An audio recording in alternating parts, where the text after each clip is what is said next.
Welcome back, everyone. Dustin here again, Average Guy Hi-Fi. This is a really long overdue video. I was actually really shocked when I went back and looked at the last time I made a video, and it was that wire video, and it was about 9 months ago. So thank you again for all the support. I get people reaching out and asking me if I'm okay and all that stuff, and I won't make any excuses.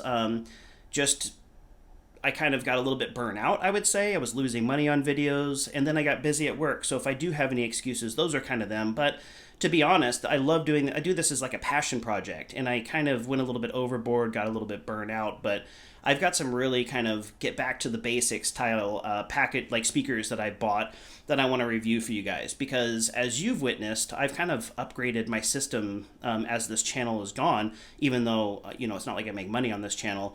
I think I make like $50 a month or something like that, and it just goes into an account I never even see. So that's definitely not my motivator for this channel, but it's been really great, the support that you guys have had. I'm at like almost 9,000 subscribers right now, so I still get like 50 subscribers a month, and I haven't made a video in 9 months, and I think it's time to fire it back up. So I think you guys know this, but the people that are just tuning in here, my channel is kind of focused on picking up good bargains, testing them out. Stuff used is what I mostly buy.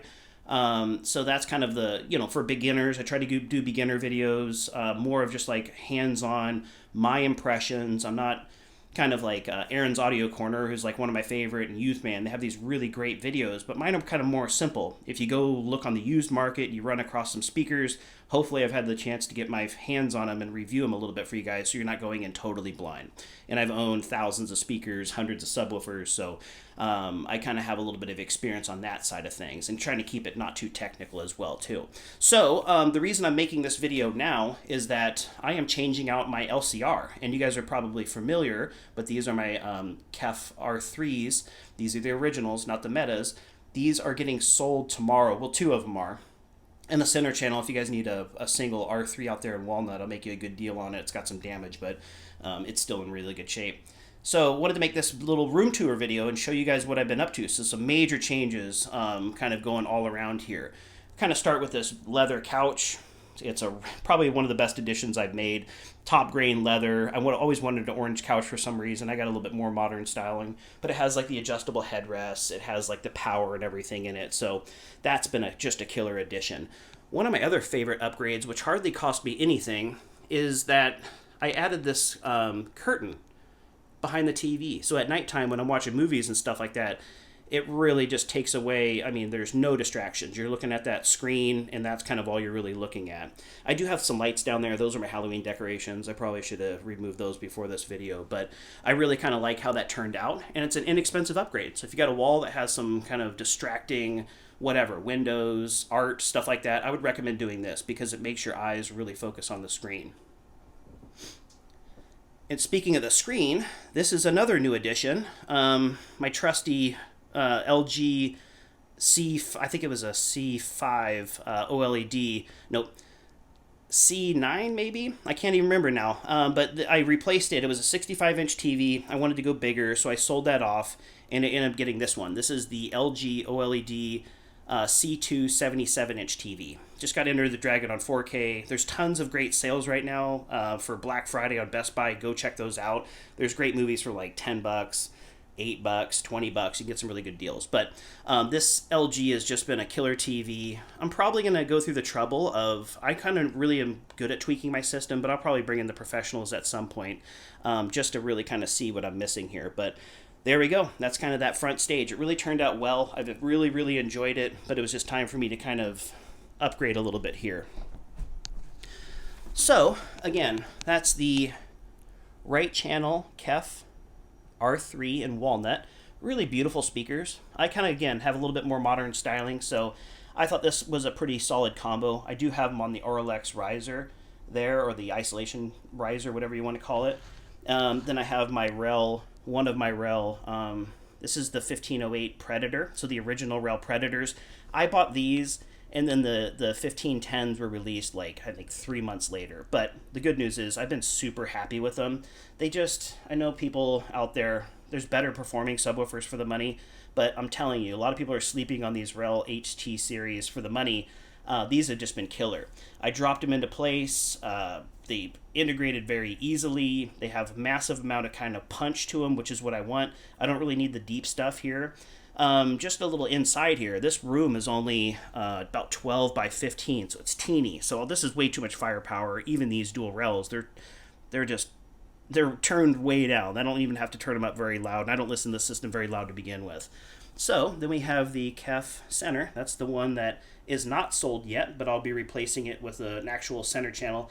Everybody always asks me, it's like, well, why did you do a bookshelf instead of a center channel? But ultimately, you know, like I've said in my center channel videos, it's like a little bit of a compromise. Ideally, you want 3 matching speakers across the front stage. So this was just a perfect setup. And that Unicube, like with how close, this is actually my sitting distance from the 77-inch TV, which is about 6.5 feet. So when you're watching it, it's like, of course, I would love to have a 120-inch and all that stuff, and maybe down the road. But as we sit here now, it's very immersive, especially with the lights off and everything. But these KEFs, I mean, I've just loved the sound. Very detailed.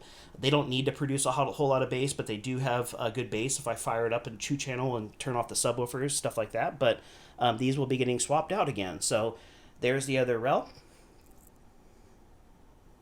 And then there's the other KEF R3. So that's kind of the rundown of the front stage. Really big changes there.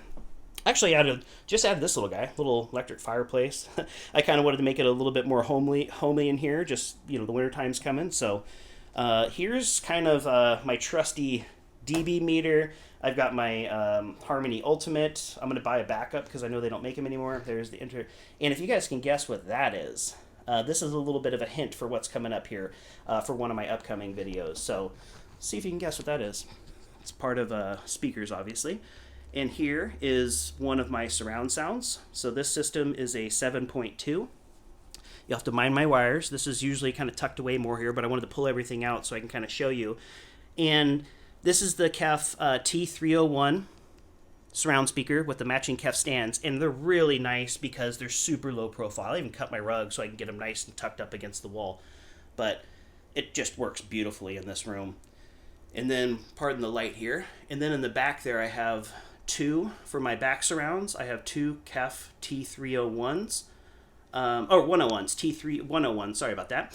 And then I did a good job kind of hiding those wires. It actually just goes behind that that frame there, and then they drop down there, and they usually have a little plant that blocks it, but I wanted to kind of see you how I did a good job kind of tucking everything in.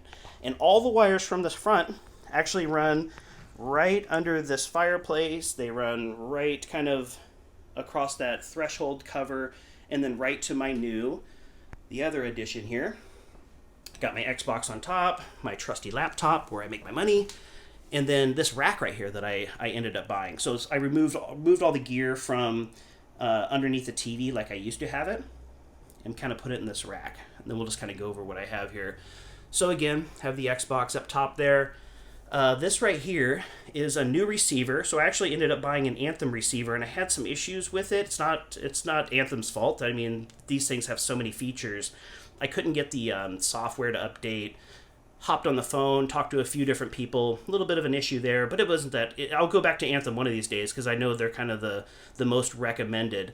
But this right here is I left the stickers on, so don't judge me. I don't keep these receivers all that long, so I usually like the new owners to be able to kind of peel those off whenever they buy the receiver. But the reason I kind of leave them on there is because it's tucked over here and I don't really see it anyway.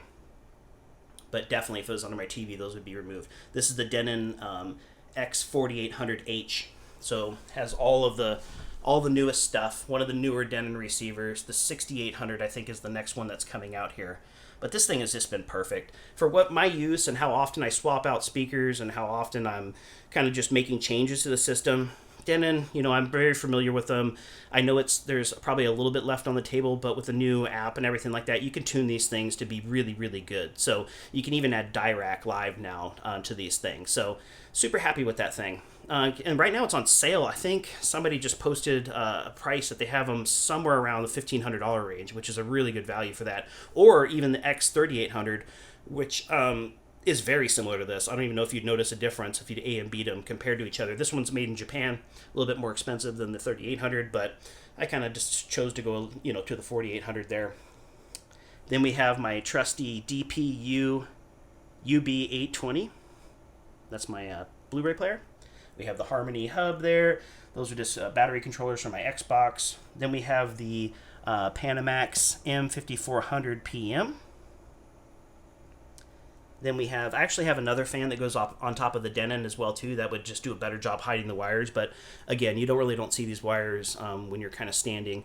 I'm not really on my knees over here all that often. So there we go. Blu-ray player, Panamax, AC Infinity. One goes on top of the Denon typically as well too. But then I've just loved this amplifier. This is the Monolith 5. You know, it's 200 watts times 5 RMS. Does plenty of power to kind of power everything in this room. It's just been a workhorse. It just plug it in, does what it needs to do, and I've been very, very pleased with it. So, yeah, a lot of changes for the room. And again, kind of the reason for this video is because those beautiful KEF R3s are sadly going to be on the way out tomorrow. And then I'll be redoing my front stage. I've got the 2 towers already here, and then I'll have the center channel just kind of paying, make sure everything's paid for here. And then the center channel will arrive probably in December, I would say. So that's just kind of it. I'm going to get back into these videos again. I'm so sorry that it's, I hate kind of neglecting everyone, especially when I keep getting subscribers, and I really, really do appreciate all of that. So I will be back into like the kind of secondhand market, reviewing speakers that are unusual, that are inexpensive, and then giving pointers for people that are kind of beginners. So there we go. That's my video for the last that 9-month gap that I had here, but I will be getting more and more consistent here. So to everybody that stuck around and supported me, I really appreciate it. And again, my name is Dustin, and the name of the channel is Average Guy Hi-Fi.